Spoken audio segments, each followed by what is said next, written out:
Greetings, penitent humans. I am Patrick Smith. Welcome back to Disenthrall. Today, I am here with my partner in victimless crimes, Kaysen. Welcome, Kaysen. Good to have you back after a while. It's been a little bit. Okay, so this show is going to be a discussion on forgiveness. Now, the thing that brought it up in my mind is something that I don't need to go into. In fact, it's kind of irrelevant. The only thing that I wanted to, the thing that stuck in my craw, that hit my brain wrong and has had me stewing on it for days now, just trying to dissect it and figure it out, is this sentence here. Forgiveness is essential in all human relationships. This is something that was said to me by somebody seeking my forgiveness. And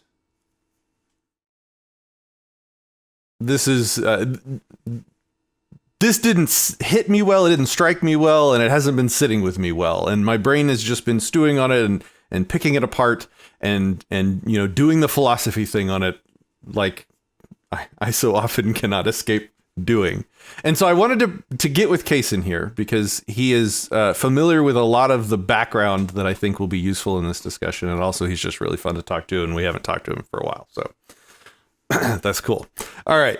So, the first thing I think that would be useful for us to do is to just simply kind of try and define these terms. And this is the thing that I did in real life too, is I just grabbed my phone. I said, define forgiveness.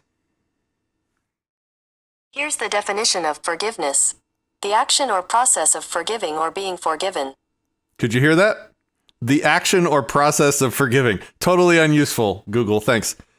Define forgive. Here's the definition of forgive. Stop feeling angry or resentful toward someone for an offense, flaw, or mistake. Okay, so that's more useful. To stop feeling angry, to stop feeling resentful at someone over a mistake or, some wrong that they've done. It is a change in the state of your feelings. That is what forgiveness is, right? And I think, Kaysen, tell me what you think about the following, but I think most people misuse forgiveness. Especially, and this is why I'd love to have your thoughts, especially people coming from a religious background or a religious perspective, especially from the Bible. There's lots of quotes on what forgiveness is and how I think it's, required to get into the kingdom of God or something like that. Like when I say people misuse forgiveness, what I mean is they think that forgiveness is a thing that can be requested and granted. It can be asked for and handed over. It's a thing that you can choose to do. It's something that you can decide. It's an act that you can decide to perform. You can choose to forgive. And that's part one. And part two of how they misuse it is that once you've chosen that act of forgiveness, it comes with a change in future behavior towards that person or in that relationship with that person. And I think both of those parts are wrong. Do you have any thoughts on that, Kaysen? Well, I know back in my holier than thou days, whenever the religious instructor was on stage and teaching people, he would talk about justification in the Bible. And whenever a verse would pop up where it says justified, we're justified through Christ's blood or whatever it may be. He says, I want you to read just as if I'd never done it. And it was this idea of, you have a slate and you screw it up, you goof, you sin, you commit evil, wrong, bad, naughty.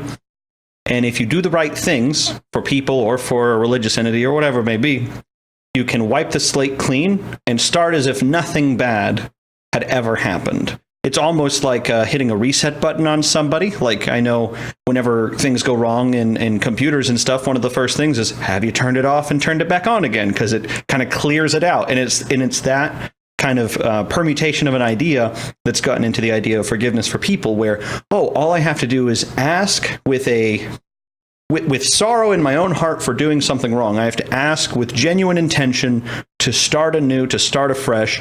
And I don't even know if it's most, but a lot of people almost expect it. They expect that tabula rasa to be given to them, where they are not held to account or to a certain standard for their behavior, actions, or even just their words, Yeah.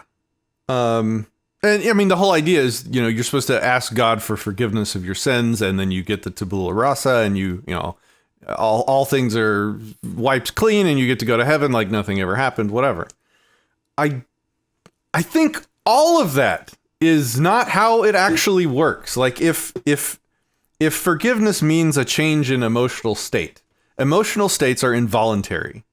Let me know if you disagree with anything I'm about to say, because this will make for a great discussion, whether you do or you do not, I think. But I think emotions are involuntary.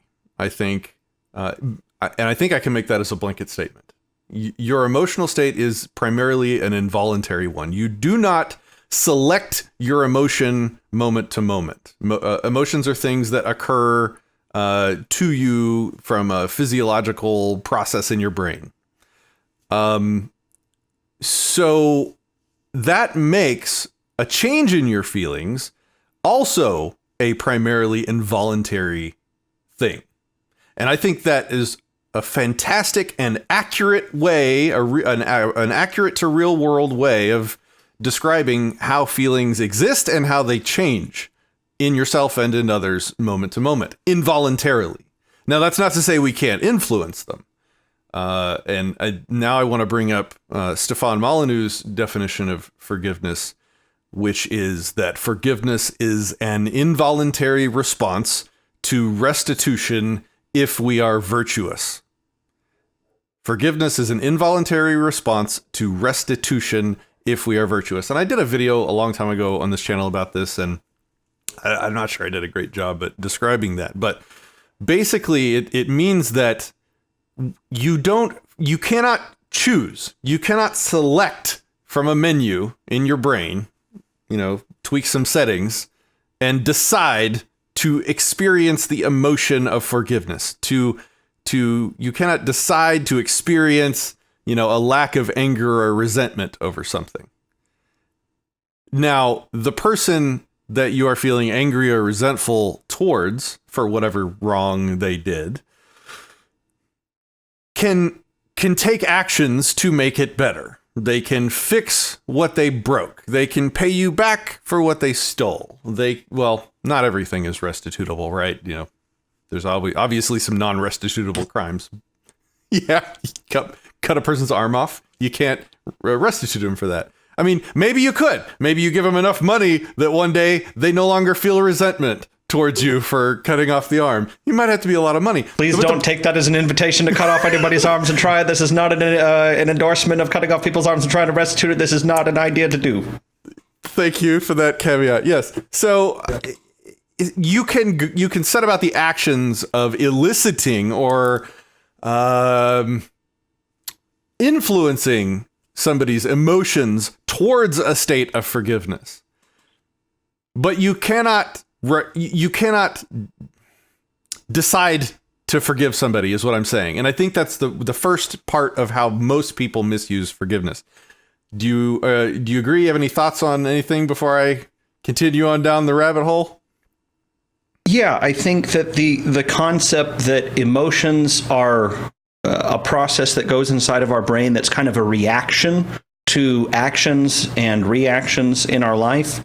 So, I like how you said we do not select from a menu of emotions each and every moment, because otherwise, why would anybody ever be sad? Why would anybody ever be mad? They should just select happy or bliss or whatever it may be that's positive for them from a pure hedonistic standpoint. But I think it's a good thing to recognize that emotions are carriers of information that may or may not be being addressed by our decision-making processes. Because I have found in relationships or whatever it may be, if my emotions are sending off a lot of bad vibes, some people call it like a gut feeling or whatever it may be, there may be something that's not being addressed, that could be addressed, that could make things better. So it's almost like a little carrier of information saying, hey, there's a little nugget of something that could be resolved, it could be fixed. And until that's addressed, it'll just be kind of a festering negative thing. So I think that's an important distinction, that emotions are kind of a response to actions. They are not an action in and of themselves. That doesn't mean that they are not indicative of truth, but they are not truth in and of themselves, which I think is also an important distinction to make. Yeah, and the other kind of detail to tease out is that I've previously said quite often, that other people are not in control of your emotions. You are. You choose how to feel. And I'm kind of saying that I think I was wrong. Other people can certainly do things that can certainly influence your involuntary emotional state. And you can certainly have your emotional state influenced without your consent, maybe is a way to say that. The only thing you can choose, I guess is what I'm saying. The thing that you choose is the action. It's the response. It's the behavior going forward. That's what you choose. Now, you can certainly also choose to spend time thinking about a problem that is contributing to an emotional state, and sort of work through something or process something. These are words that just basically mean, you think through it, and you either come to an understanding, you figure out why it happened, why they did what they did, whatever. You spend effort, you choose to spend effort figuring it out, which can oftentimes influence your emotional state as well. But it's not a direct lever that you pull. It's not like, okay, this happened today, ka-ching, I just processed it, now I chose to ka-ching, now I don't feel angry anymore. Doesn't work like that. You can process it, and then your emotions will change if they change. And if they don't change, maybe there's some, something else that you need to, process through. I guess that's the other thing that I wanted to tease out. So if the hurt feelings, let's say, are involuntary, then so too must forgiveness, must the ceasing or going away of the negative feelings. That also must be involuntary. And I liken it to love. If you want to fall in love with somebody in your life, if you want to find love in your life, find somebody that loves you in your life, you don't set that as the explicit goal. You don't wake up in the morning and say, okay, today I'm going to find love. And, you start, you look on Amazon for some love to throw in your Prime cart, or, you walk up and you meet somebody new and be like, hey, I'm looking to fall in love. How are you feeling towards me right now? Would you mind, falling in love with me? What I'm saying is, like, love is also an emotion, which means love is also involuntary. And Molyneux has another great definition for love, which is love is our involuntary response to virtue if we are virtuous. I think that's another fantastic definition for love. It's an involuntary response. So if you want to find love, you don't set it as your explicit goal. You set about designing your life such that the conditions for love to exist are more likely. You can make yourself a better person. You can, position yourself in better social circles. You can, yeah. Am I making any sense, at least with the love thing, to you, Kason? Well, yeah, absolutely. You control your inputs, and the outputs you may not be able to control directly, but via the inputs, you can modify the outputs. Yeah, it's what I'm saying. Like, you don't set love as the goal. You set making the conditions for love to happen the goal, and then love may come, is kind of what I'm saying. And so I'm relating that to forgiveness.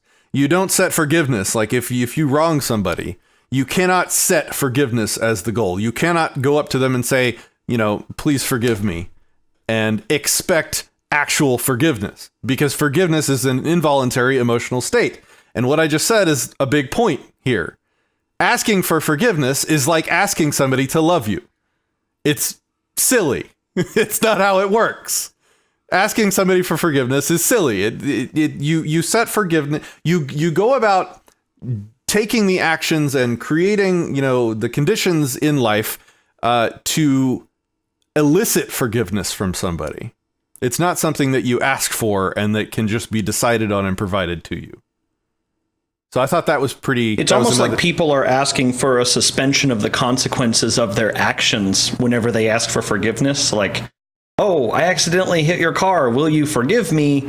I promise not to do it again. So it's like, let's make a deal so I don't have to pay for the actions that I've done. That seems like that's what people mean whenever they say forgiveness. That's right on point, because that was the next line of my notes. It was to point out that another way that people misuse forgiveness is that they think once you have forgiven them, that it's okay to have an expectation that your relationship and your behavior and your interactions will return to how it was before. The tabula rasa, you wipe the slate clean, things go back to how it was before the wrong was done because you forgave them.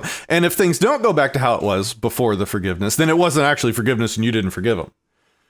Well, I'm saying that that's also incredibly wrong, and that's not what forgiveness is. Forgiveness is nothing more than the change in emotional state from, anger and upset to not anger and upset. It does not mean that you have to return to the behavior of the past. It doesn't mean you have to treat them the same way in the future. Like if somebody steals from me and they either make restitution or, enough time goes by and I just, accept it and move on. By the way, I think this is where Molyneux's definition is incomplete. I think you can just kind of process wrongs that were done to you over time, and you can kind of achieve a state of acceptance about them, which is also a ceasing of feeling resentful and anger, which is also forgiveness. And so restitution is not the only mechanism that, causes you to achieve a state of forgiveness. I think time and processing, and I don't know what the word would be for it. Maybe just like forgiveness is an involuntary response to restitution or to acceptance, or I don't know, processing. I don't know what the word is, but... In the words of the white girl quotes that go on the wall, time heals all wounds. Except for the arm. The arm does not heal. I don't know why they say that. It's objectively not going to heal. Never seen an amputee come back from it. Not yet. Nope. Yeah, so the point I wanted to make there was that even after, if somebody steals from me, and I've forgiven them, either by restitution or by years passing, it in no way implies, means, requires, suggests that I will ever have any association with them again. It just doesn't. Like, I can cease feeling anger about somebody and still not ever want to associate with them again because they stole from me. I mean, there's a difference between that was my point. There's a difference between selecting your future behavior that you do control and the emotional state of forgiveness. You can have the emotional state of forgiveness and still behave differently going forward. Those two things are separate. Do you agree with that? What do you think? I completely agree with the idea that if you forgive somebody, you don't have to revert to the way things were before an inciting incident, whatever that inciting incident may have been. Because I think that if you're going to say that forgiveness is essential in all human relationships, to say that all human relationships must be static and can never change and must be resettable at the push of a button is to basically liken people to robots. Like, all I have to do is find the Buzz Lightyear reset button on the back, and then you may end up speaking Spanish for a while, but you know what? You'll be ready to mingle again, whatever that may mean. And I think that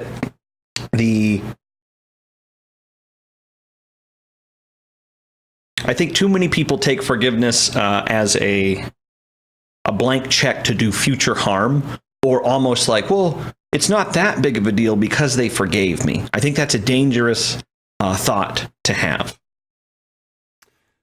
And also to think that somebody, has to forgive you, which is, part of the sentence, forgiveness is essential in all human relationships.